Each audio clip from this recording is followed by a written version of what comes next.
मलाही मॅच बघायची आहे. स्वयंपाक खूप साधा बनवायचा आहे म्हणून मी काय बेत केलं आहे ते तुम्हाला पुढे दिसेलच व्हिडिओ स्किप.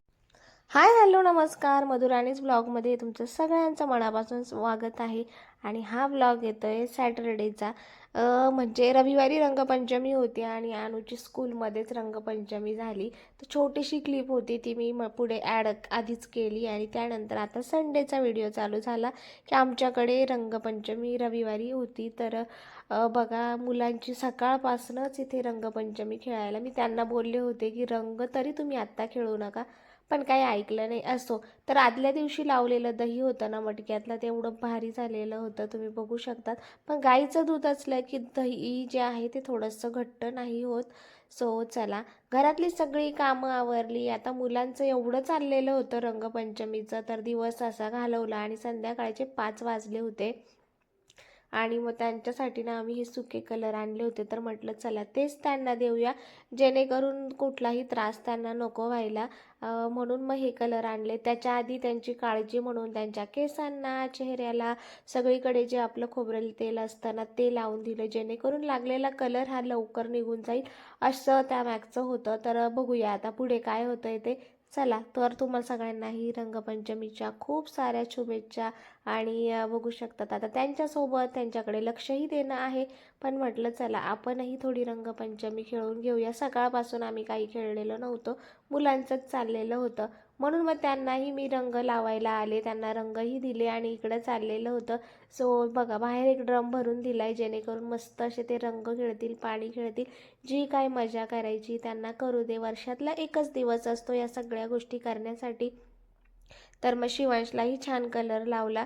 आणि चलो, पुढे ब्लॉग तुम्ही कंटिन्यू स्किप न करता बघा. आणि हा त्याचा फ्रेंड होता, सो मस्त अशी मजा करताय.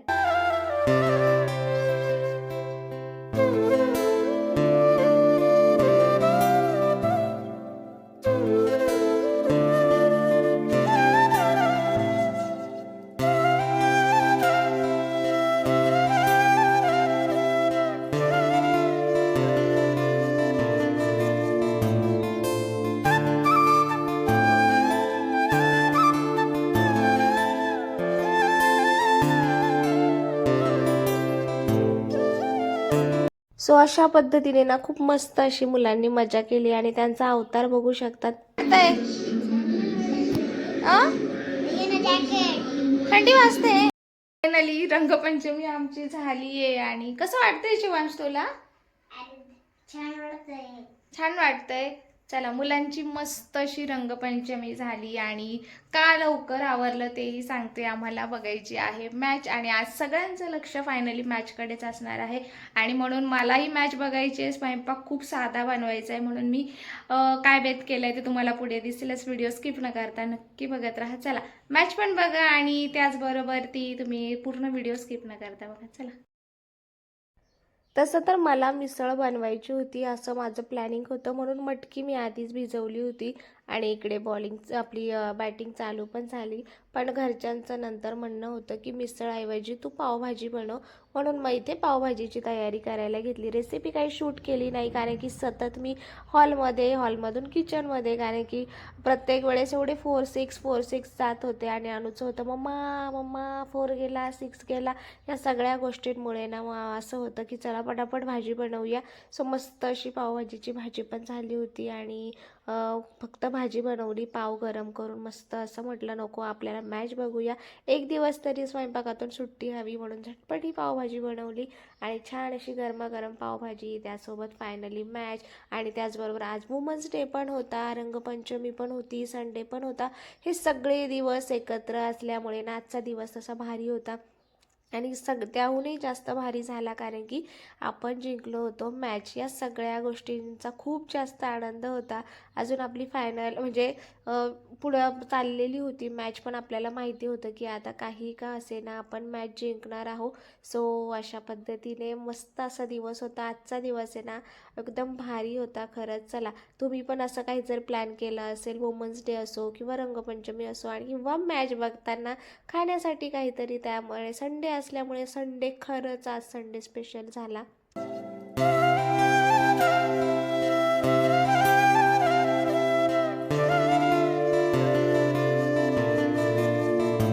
छान जेवण झालं, मॅच जिंकली आहे. लास्टचा काही व्हिडिओ रात्रीचा घेतला नाही, पण त्यानंतर ना एक दिवस तर काही मध्ये मी शूट पण केलं नाही. आणि आज बनवायच्या होत्या नागलीच्या पळीपापड्या, आणि याचा व्हिडिओ मी असंच बघितला होता रँडमली, म्हटलं ट्राय करून बघूया.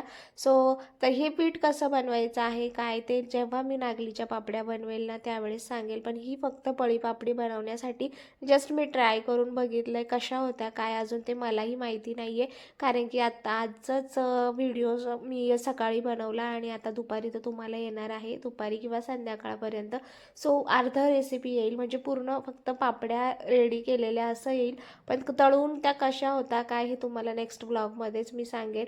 तर एक फुलपात्र मी नागलीचं पीठ घेतलं आहे गाळून, आणि त्याच्यासाठी दोन फुलपात्र पाणी त्यामध्ये मिक्स केलं आहे. याच्यामध्ये खायचा सोडा, त्याचबरोबर मीठ, त्यानंतर तिळ घातलं आहे, आणि जे काही जिरं पावडर आहे ती घातली, आणि 2 ग्लास आपण पिठात घातले, आणि 4 फुलपात्र इकडे घातले, आणि त्यामध्ये हे मिश्रण टाकायचं. आता गॅस चालू करायचा आणि लो टू मिडियम फ्लेमवरती साधारण 15 ते 20 मिनटासाठी हे मिश्रण छान शिजवायचं आहे.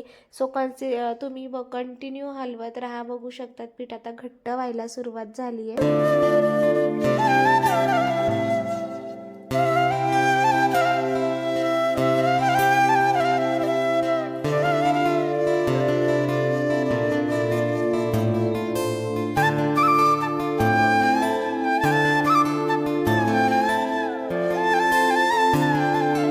आणि पहिल्यापेक्षा ना पिठाचा कलर देखील बदलला आहे. अशा पद्धतीने ना तुम्ही ट्राय करून बघा. म्हणजे मी पण पहिल्यांदा करते, पण असं केल्यानंतर पीठ रेडी होतं. कलर छान बदलला आहे, अजिबात गुठळ्या झाल्या नाही, आणि त्यावरती एक वेगळीच अशी चमक येते, थोडीशी वेगळी लेअर येते, आणि त्यानंतर आपण पीठ आपलं रेडी झालं आहे असं समजतो. तुम्ही बघू शकतात मस्त असं आता पीठ सध्या तरी रेडी झालं आहे. आणि त्यानंतर आता पळीपापड्या आपण कशा करतो तशा. तर बघू शकतात पीठ थोडंसं थंड करून घ्या, आणि प्लास्टिकच्या कागदावरती आपल्याला जसं आपण पळीपापड्यांच्या पापड्या करतो तसं टाका. थोडंसं मी जाडसर टाकलं आहे, कारण की मी असं बघितलं होतं की नंतर त्या खूप जास्त पातळ होतात.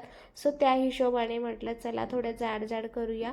आता सुकल्यानंतर वाळल्यानंतर त्या कशा होतात काय होतात या सगळ्या गोष्टी नंतर कळेलच.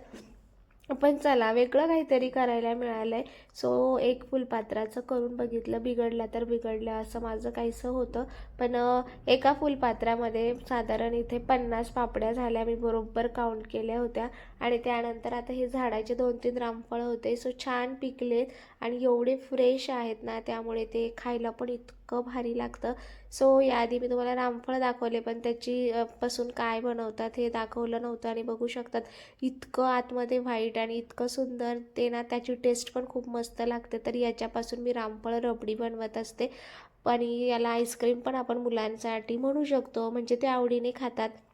यामध्ये मी बिया तशाच घातल्या आहे, कारण की बियांचं प्रमाण कमी होतं, आणि मग खाताना ते आम्ही काढून टाकतो. पण जर ज्यावेळेस कधी पाहुणे वगैरे किंवा लहान मुलांना आपण देतोय, तर त्यांना आईस्क्रीम म्हणून जर देत असेल तर त्या बिया चाळणीने गाळून घ्या, पुरणाच्या चाळणीने, जेणेकरून मग खाताना एकदम सॉफ्ट लागतील. पण सध्या माझ्याकडे खूप जास्तीची घाई होती, म्हणून म्हटलं हे असंच ठेवण्यापेक्षा याचं मी रामफळची रबडी बनवते आणि फ्रीजमध्ये थंड होण्यासाठी ठेवते.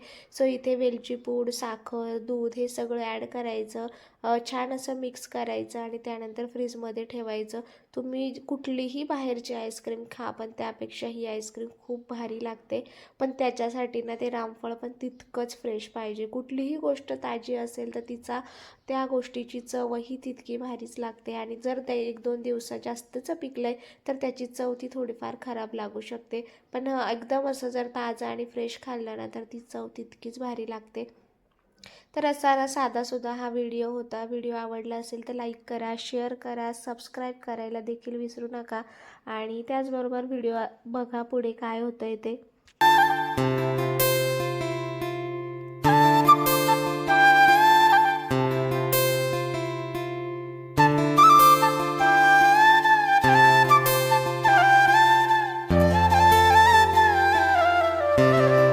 झालंय त्यामुळे मग व्हिडिओ काही व्यवस्थित असा कंटिन्यू केला नाही आहे. मुलांचं आता अनुची स्कॉलरशिपचं आणि त्यांची रिव्हिजन्स चालू होईल, कारण की आता एक्झाम चालू होणार आहे. त्यामुळे बऱ्यापैकी वेळ त्याचा अभ्यास घेण्यात जातो. त्यानंतर शिवांशला आणणं वगैरे, त्यामुळे मग व्हिडिओ असा क्लिअर म्हणजे 2-3 दिवसामुळे जितकं जमेल तितकं. आणि ऊन दुपारनंतर इतकं असतं की काही शूट करायची इच्छा होत नाही, आळस भरपूर येतो. आणि त्यामुळे सकाळी किंवा संध्याकाळी जितकं काही होईल ना, संध्याकाळी मोस्ट ऑफ द अभ्यास घ्यावा लागतो, त्यामुळे ते काही शूट करत नाही. आणि घाईघाईमध्ये मग आपलं जेवण वगैरे बनवणं असतं, तर असं सगळं काही असतं.